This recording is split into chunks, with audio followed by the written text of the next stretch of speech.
kick in. All So right. I'm gonna go live so we can see, and then we need to be up on Zoom so that we're able to see. Just tell me when we're live. We're just waiting for it to kick in here. It's queuing up and go. You are live. Thank you. Good morning, everybody. This is the Coastal Permit Administrator hearing for April 28th, 2022. And it is 11 a.m. And so I will call the meeting to order. May I please get a determination of noticing? Legal notice has been provided. Thank you very much. And with that, I'll say that the Mendocino County Coastal Permit Administrator meetings will be conducted virtually and not available for in-person public participation. The provisions of Government Code Section 54953 and the recommendation of the Mendocino County Health Officer meetings are live streamed and available for viewing on the Mendocino County YouTube page. And with that, I'm going to go ahead and move us to the regular calendar. And we'll go to item 3A, which is case number CDP 2021-0024. The owner applicant is Matthew Rowland. The agent is Wynn Coastal Planning Biology, Amy Wynn. Request is a standard coastal development permit to establish a commercial use of property consisting of an event, equipment, and supply rental business primarily engaged in the rental of equipment and supplies used by event professional and service establishments. Additionally, the rental of commonly used goods and merchandise for personal or household use is also proposed. 2 new storage buildings are proposed to be constructed on the property. One is a 3,168 square feet in size and an attached loading dock, while the second is a 1,280 square feet in size. There is an existing single-family residence with an attached garage and atrium, a separate detached garage, and a small barn already on the property. 7 new parking spaces are proposed to be added at the site. The project has been determined to be categorically exempt from CEQA and is located in the coastal zone 1.4 plus minus miles south of the city of Fort Bragg on the east side of State Route 1, 470 feet south of its intersection with Ocean Drive, located at 18,001 North Highway 1 in Fort Bragg. May I please get a staff report? Yes, thank you. The project was found to be consistent with the local coastal program and the coastal zoning ordinance. In response to correspondence with the agent, Wynn Coastal Planning and Biology, staff prepared a memo in response to the issues brought up by Wynn Coastal Planning and Biology, which I will go over. It's a little bit convoluted, but I'll try and work my way through it. And then just real quickly to cut in, Amy Wynn is trying to connect, but she's having difficulties right now. I'm trying to forward her an additional link from the website. Okay, so why don't we go ahead and hold a minute or so until Amy is able to get online.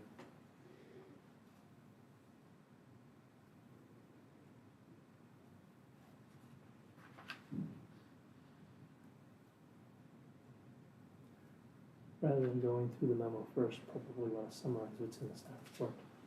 Do what? Summarize the staff report first, Oh, okay. and then lead into the memo.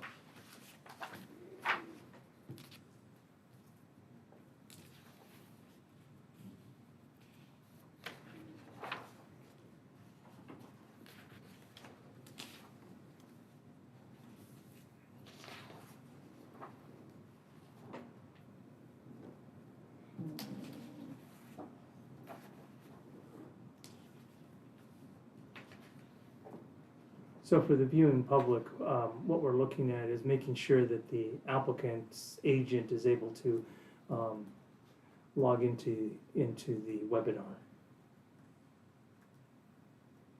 I don't see her yet.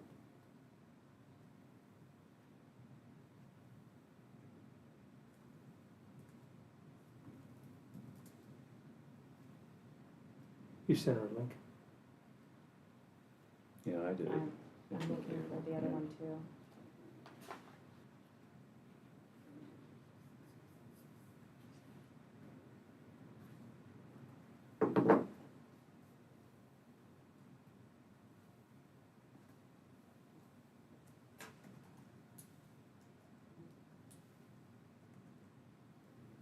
So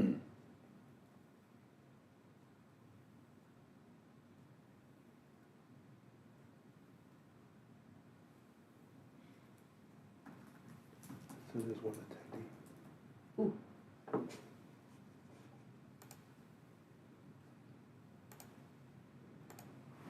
Okay, All right, we're bringing Amy in.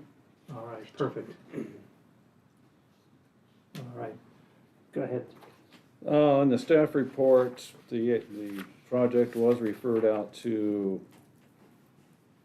applicable public agencies, with comments from Caltrans, California Coastal Commission, and CDF, Department of Forestry. And it was found to be consistent, as I mentioned earlier. Wind Coastal Planning prepared a biological wetland delineation report. And most of these wetlands and riparian zones were found south of where the project would be. And California Coastal Commission had some comments and wanting some conditions of approval added to protect these wetland areas. Hazard management was in a high fire hazard area. Standard conditions of approval were added to address CAL FIRE's concerns.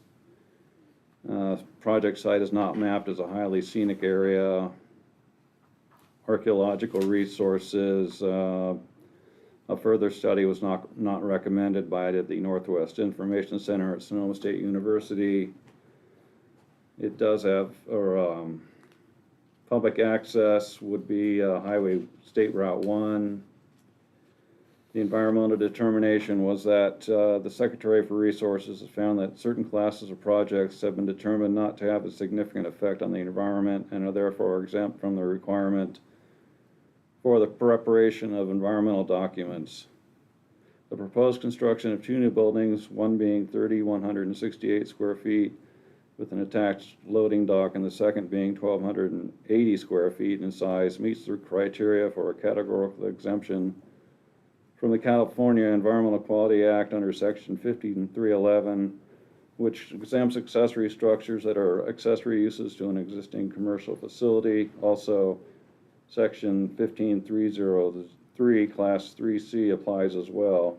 The proposed size of the office space within the existing residence as listed is at 894 square feet, which is below the 2,500 square foot maximum allowed by Section 15303, Class 3 for pertinent office space associated with a commercial business. And all the findings associated with this project were made as listed in the staff report, and conditions of approval are following that. I'll address the memo. Wind Coastal Planning commented that staff note sheet, Wind Coastal Planning said that staff notes that a driveway encroachment exists on the State Route 1 frontage, but there are no dedicated turn lanes to the driveway in either direction. Wind Coastal Planning and Biology stated that this statement is somewhat misleading and that there is a center turn lane for both travel directions at this section of Highway 1, and staff response is, after reviewing an aerial photograph of State Route 1, state could identify a center turn lane which can be utilized to access the parcel, and so that would be noted.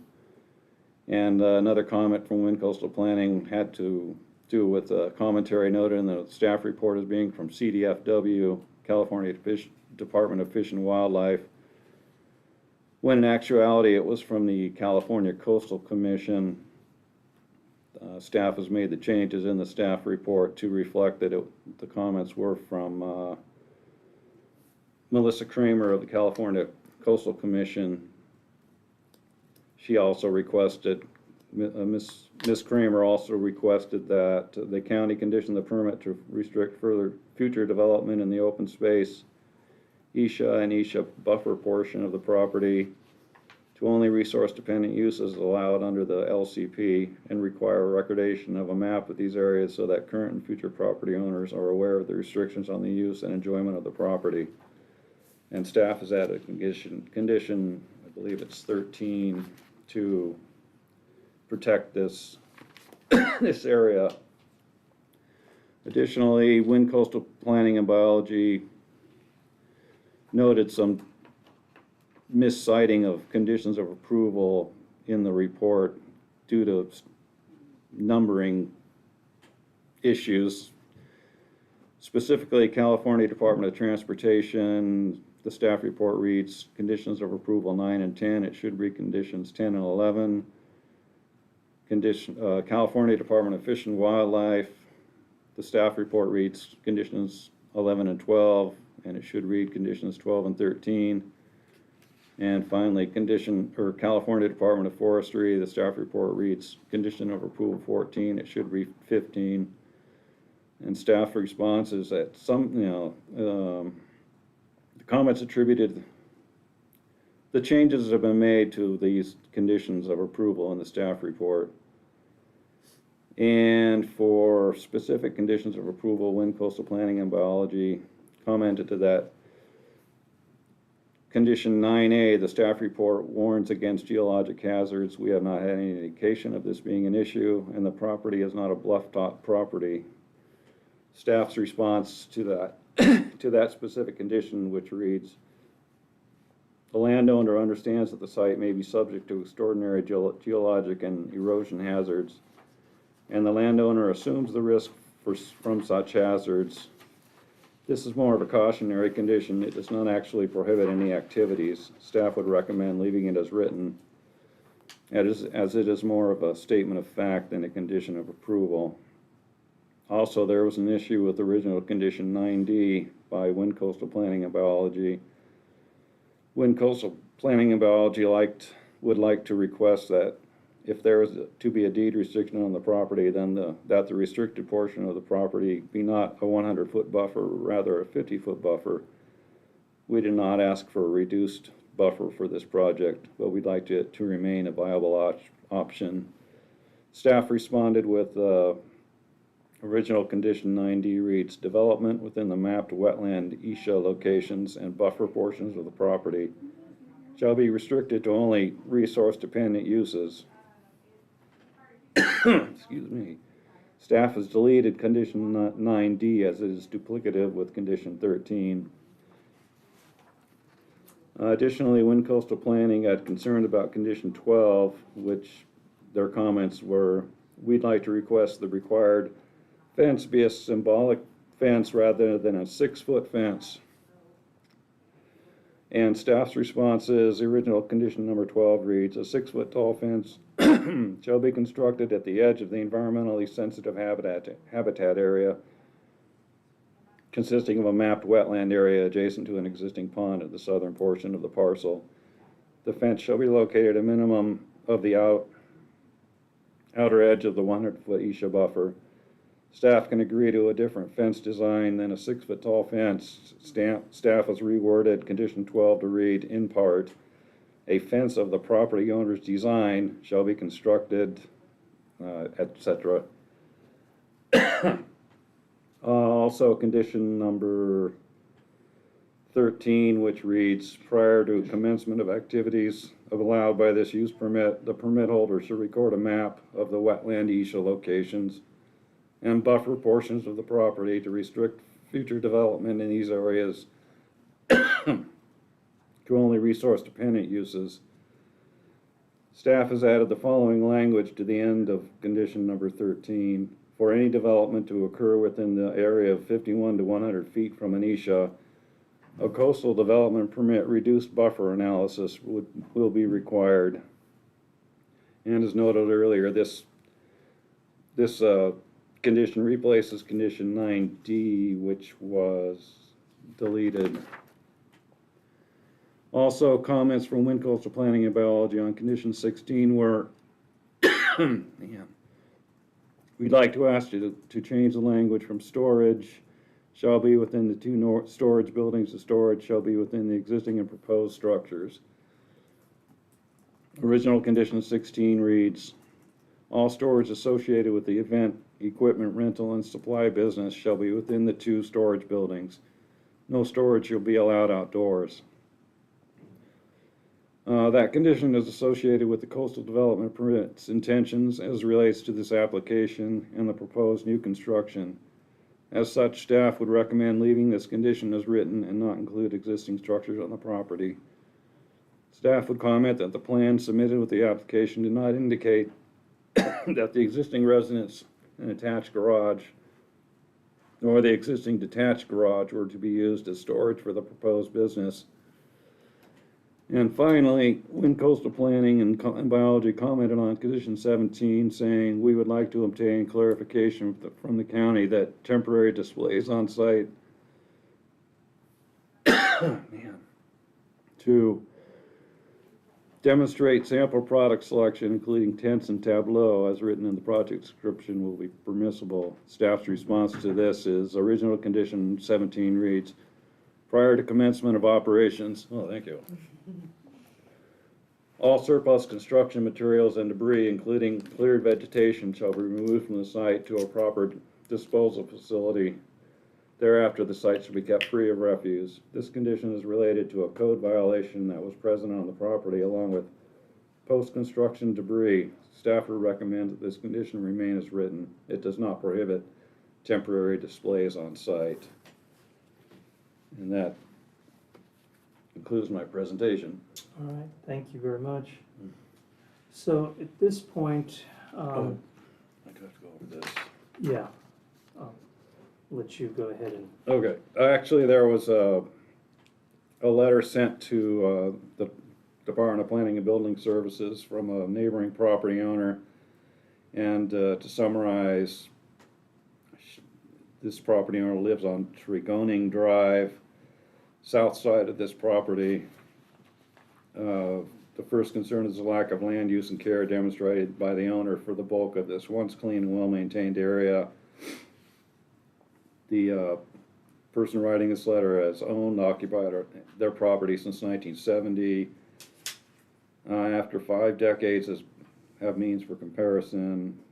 They note there's fallen debris and dead tree or dead brush and dead trees have fallen on fences, including those on along Highway 1 and left to rot. They mentioned the need for fire abatement is of utmost importance. This property is left in a dangerous state. Piles of debris on the lawn.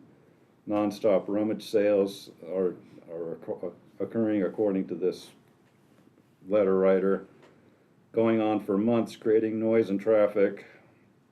Other issue is environmental concerns. There is the issue of Digger Creek, which goes to the property, a large year-round, decades-established pond, and also the lower dell in the middle of the property, which becomes a boggy wetland in the rainy season. That's pretty much a summary of what this neighboring property owner was complaining about.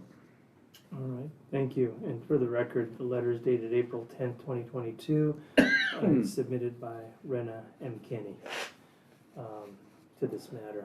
All right, so at this point, I will turn it over to the applicant's agent for any comments and statements.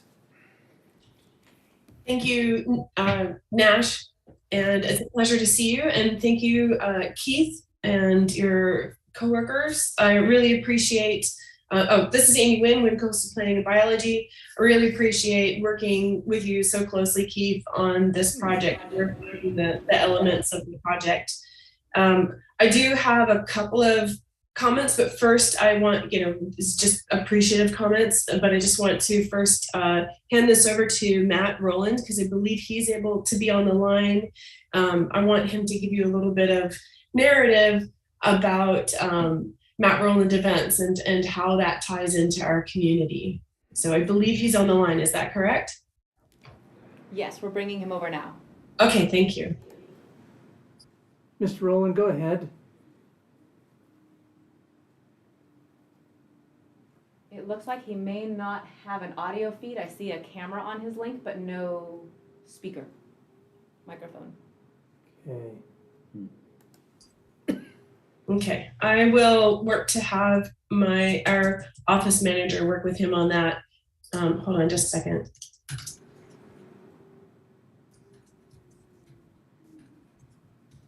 Matt, do you have audio, Matt?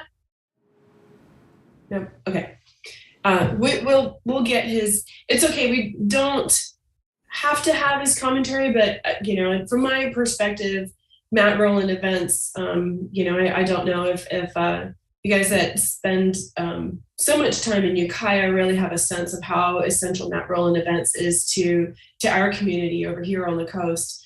But I'll bump right on over to the staff report. Keith, thank you again so much for going back and forth with us on the details. That's greatly appreciated. Especially grateful for the clarification on the ability for a potential future applicant on the property to request, with a reduced buffer analysis, perhaps getting down to as close to 50 feet to the pond. There is, as you know, no need for that now, so we didn't ask for it, but just, somebody in the future might need that. So appreciated of that. Also really like the timing of the deed restriction, which in your staff report, the deadline is before the end of the 2-year initial approval of the coastal development permit, which we know simply is just a matter of, how long it takes to record these is simply a matter of county counsel's office being too busy. They have so many interpretations and working these things through. So I appreciate that. Also, the flexibility for the fencing, protecting the 100-foot, at the 100-foot buffer to the wetland to be more of a symbolic nature. We usually utilize low split rail fencing. So that all is super. Not knowing whether Matt is going to be able to get on or not, I do want to explain sort of this interesting, and I do have some photos of the site today if you want to see what it looks like, and it's how it's been maintained for a while.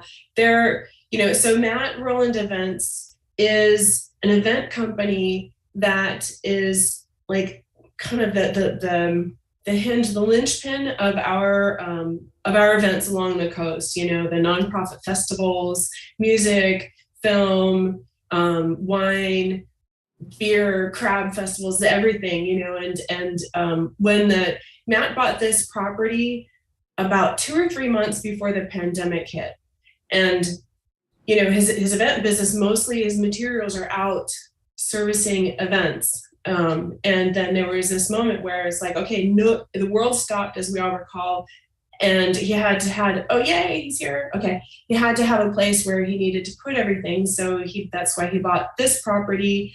And the material, the tents, and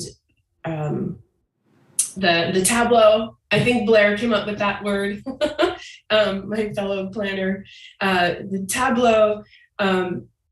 There wasn't a known future in the event business, and since everything had stopped, what Matt was doing was trying to, kind of doing a temporary liquidation of what he had. So he did have these displays up, and that actually helped him sort of patch over this lean time. Those displays for the kind of the liquidation aspect of the materials that he had is no longer needed. So those are gone for that purpose. And then he also was working very intensely to, no pun intended, to procure outdoor tents for all the restaurants that couldn't have people eat inside and they were outside. So there was this distinct period of time on the property where there was a lot of material that was on the property that was in a very unique period of time at the beginning of the pandemic. And if you like, I would love to share you photos of what the property looks like now. Is that okay? Yes, go right ahead. Thank you. I'm looking forward to those. Okay, you got it. And so this is looking, actually I should probably show you a photo this is looking from Highway 1 into the property, and we're looking easterly towards the existing, or actually towards the neighbor's structure, and to the south is the pond on the southern end where you start getting all this shrubby material. And these low mounds of brush are actually something that Matt placed on the property when we told him he needed to make sure that he did not do anything within that 100-foot buffer to the pond. So that was not knowing that whether he could put any temporary fencing up or anything, not wanting to do anything that might complicate the permit. He put up these little mounds so that nobody would go beyond those, and those have worked quite well. Coming up further, you can see to the northern side of the property, this is the existing single-family residence, and then his temporary his storage structures will go behind and to the east of those. As we come further, this is also looking from the highway, looking across the area. In this lawn area here is the area where he had his event tents up and was working to liquidate furniture and display items. And you can see those are no longer there, and it's been a long time since those have been there. Looking south across the property towards the ponded area, and then from within the driveway, looking at the northwestern corner of the property where those tents used to be, and Highway 1 to the left. And I think that's the photo I started. No, it might have been the photo that I started with. So that's the property as it is now and as it's been for a while. And I think mostly I want to say thank you to the county for processing this permit and working out these details with us. And then also as a community member, and I know this sounds really goofy or sappy, but thank you to Matt for being, this amazing service that he provides to us for our nonprofit, so that we can, as well as weddings, but as Matt Rolling Events is a really essential part of our community here on the coast, and kind of keeps us going at a price point that people can afford. So there's a goofy aspect of it. Thank you for letting me sort of put that little bit of color on there. And now that we've got Matt with audio and video, do you mind if I pass the baton over to Matt? Go right ahead. Okay, thank you very much. I will have some questions for both of you, but I want to go ahead and have Matt do his presentation. Well, I really don't have much to say in light of the fact that Amy just said what she said. I don't really need to reiterate that, but you can see from the pictures that it's a pretty natural, the bulk of the ground there is being left fairly natural. We understand that the community, the neighbors, the people visiting the coast are trying to preserve this natural quality. And I'm on board with that. I don't have a problem with that. The neighbor in question, by the way, we didn't even know that person existed. You could see from the pictures, we couldn't even see her home. So because we couldn't see her, we didn't think it was a problem. We didn't realize she could see us. This is the first we heard about it. I heard about it when we got this letter from you. So we didn't know this was happening. However, we did get a complaint. I got a complaint from the building department that someone had complained. So we knew someone was, and we began to clean it up. I do just want to underscore that I am in agreement with Amy that the activity that the neighbor is citing was very particular to the pandemic. It wasn't something that we want to do. It wasn't something we planned to do. It was something we needed to do in that time of community necessity, and it was very difficult to take care of everybody's needs. What we were doing was helping to liquidate equipment that restaurants needed to liquidate in order to rent the tents from us and to purchase the tents so we could get the tents to the restaurants and the county. We provided, and we're still providing over at least 25 rather large tents to all the restaurants, the clinic, the hospital, while people are still continuing their outside activities in order to operate, without a location to provide this service from, we really had no choice. I mean, we either did it or we didn't, and a lot of people weren't going to be taken care of. So I'm very clear that we kind of went outside the norm there, and it's not my interest at all to continue to do that. Since that time, we've purchased other property that is zoned commercial so we can move some of those activities that are in objection there. And you can see by the pictures, I pretty much think we've mitigated that. I'm trying to keep that pond and the dell as natural as possible. We're not, we bought that property 3 months before the pandemic hit. And when the pandemic hit, we just stopped. So, I don't know the proper way to care for that as a biological preserve. I don't know if I'm supposed to take the trees off the fence or leave it alone. So, when we find out what we need to do, we'll do that. And you can see by the pictures, it's not offensive at all. It is rather natural and uncared for, and we have to learn to, what is that balance between how much pruning and mowing we do and how much we don't. And I think that's all I have to say about that. We understand that we've changed our plan originally from like warehouses on the street to putting the warehouses behind the house in order to preserve the look of that property, that it's a residence. And all we're really asking to do is put some storage buildings behind it. And we will move in someone into the residence and the garage for their personal use. And our preference would be the general manager for that storage of our equipment. So, my thinking and what I seem to be presenting is that we're completely in interest and 100% in alignment with the way this property wants to get used. And, we kind of went a little outside the rules there during a very difficult time, but we did what we had to do to take care of people. And, we provide all the tenting and equipment for all the community events. We provide all the tenting and equipment for the restaurants during the time of pandemic. And, we help to maintain the community halls. We just need a place to go. And this seems to be our best bet right now. We don't believe, it's not like there's some other better place. So we'll do whatever we need to do for this to work properly. That's about all I have to say. Thank you. So thank you for listening. We'll do our best to take the best care of this property and continue to provide our service. Thank you. Question for Amy. When were the photographs taken?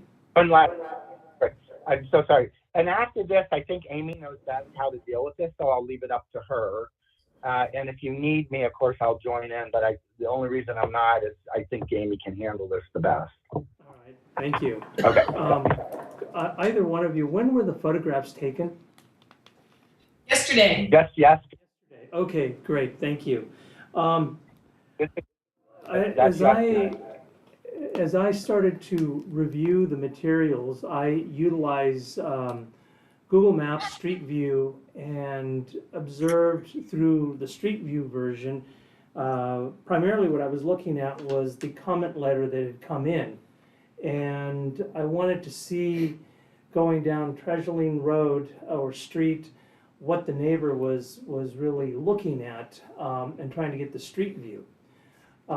Based on my review of using Google Maps, I don't really see where there's an issue there.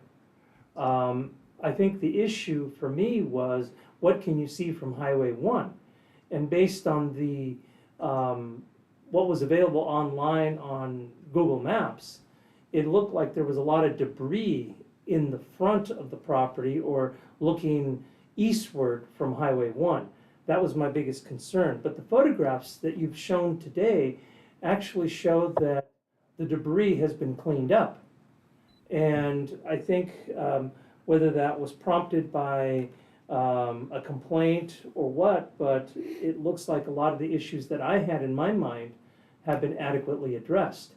The other question that I've got is, are there any storage containers, metal storage containers on the property today? There are currently some there, but they're temporary. We were working from the premise that it would be allowable until we got the warehouse, and then we'd remove them. Also, I think I don't have the plans right in front of me. I'm pretty sure the new warehouse is actually tucked behind the current residence, so it wouldn't be seen.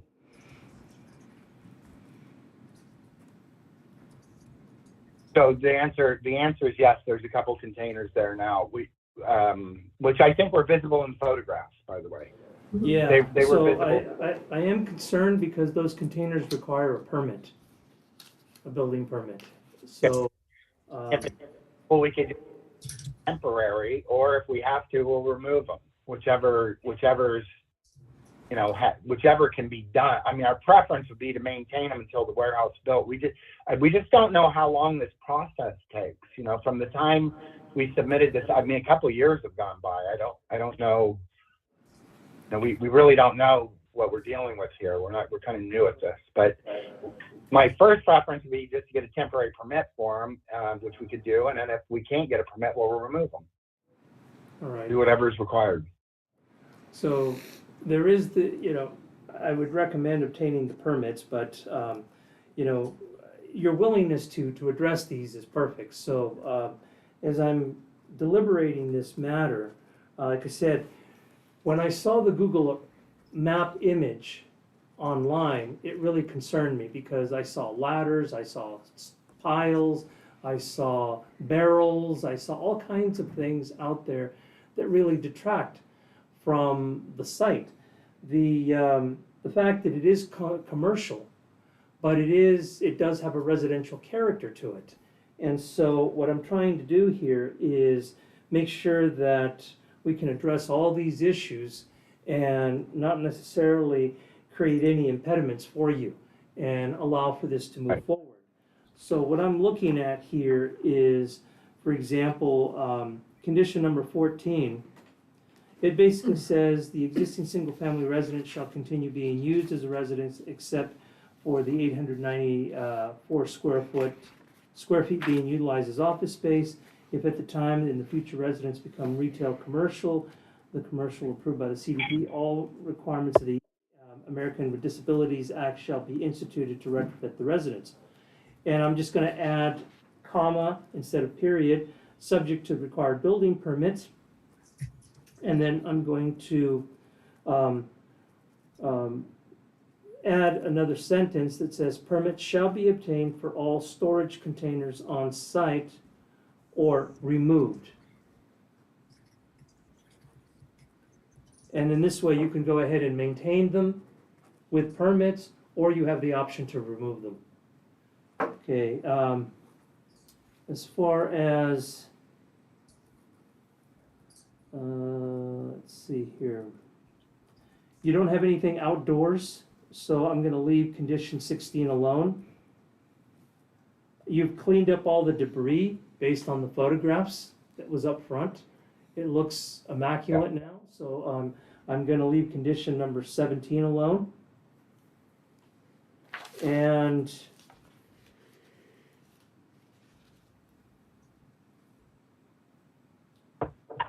basically, you've addressed these issues, so I'm going to add one condition, and that's condition 20, and it's just going to say, no banners or flags shall be allowed to create signage or call attention to the proposed use. What I'm getting at is those little flags that you usually see out in front of businesses that are on a pole that kind of look like a wing that fly in the wind. They really detract. So I think you have a really good reputation on the coast. Everybody knows where you're at. Everybody uses your services. And I think the last thing we need are poles and banners right along Highway 1. So that would be my recommendation, or actually my requirement, is that we just add condition 20 that says no banners or flags shall be allowed to create signage or call attention to the proposed use. And if I could just ask a question real quick. There are other commercial entities in this portion of Highway 1 that do post flags. I mean, it's like this whole section between, between Dragoning or just, by the nursery Boyce Lane up to Highway 20, there are a lot of those types of flags. Why would this property not be permitted to have that same utility? Well, Is that something we could discuss? It's the CPA's discretion on this one, and basically it has a certain character, and I think, these flags are clutter and really shouldn't be there. Maybe a lot of these things are there and have exceeded the signage requirements. In time, a lot of these things will go away, but I just believe that it's just going to detract. So you're mentioning others, and usually that's an argument that one can use, but this is subject to a coastal development permit, and it is the CPA's discretion on this one. I think the business is well established. I think people know the services, and I don't think that it needs banners to detract along the property line or along Highway 1 to call attention, and I think the business can function well on its own. If you need a sign is one thing, banners are a different thing. Okay, I'll defer to Matt on that one. Pardon? I'll defer to Matt on our response to that one. Thank you. All right, thanks. I'm in agreement. I'm in agreement with you. I don't think we need to do that. We know that everybody, anybody who needs to know the service that we provide, they're learning it through social media and word of mouth. So I'm in agreement. I'm fine with that. What was it, number 21 or 20? Stipulation 20. It's a new condition. I'm fine with it. Yeah, I just think you have a really beautiful piece of property, and you really don't need to, detract from the property itself. And if you have banners and so on, it just looks very tacky. And I think you've really cleaned up the property. You've added quite a bit of natural scenery to it. That the last thing we want to do is have PVC pipes and red and all kinds of screaming banners on there that just really detract. So that's my position on it. We won't do that. All right. Well, thank you. I'm fine. So with that, like I said, my only other change was to condition number 14. At the end of the sentence, removing the period and adding comma, subject to required building permits, period, and then adding a new sentence that says, permit shall be obtained for all storage containers on site or removed. Basically, it gives you the option to obtain permits or to remove them. And then the only other condition that I'm looking at is adding condition 20. We talked about that for the banners. Other than that, pretty satisfied. Now, with that said, I'm going to go ahead and open up the public hearing. And is there anybody from the public that wishes to comment on this matter? We have no other attendees in our waiting room. No. So then I'll bring it back to the CPA. And any last comments or statements from the applicants? For No, me, thank thank you. you. Yeah, thanks, guys. Appreciate it. Amy, comments? No, thank you very much. We really appreciate your considered review.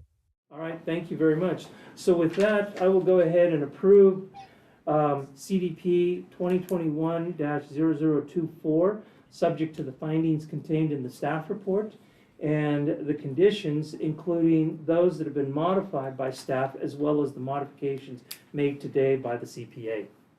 And therefore, your case is approved, subject to the modifications of the conditions. So with that, let's go ahead and move on to item number 4, any matters from staff?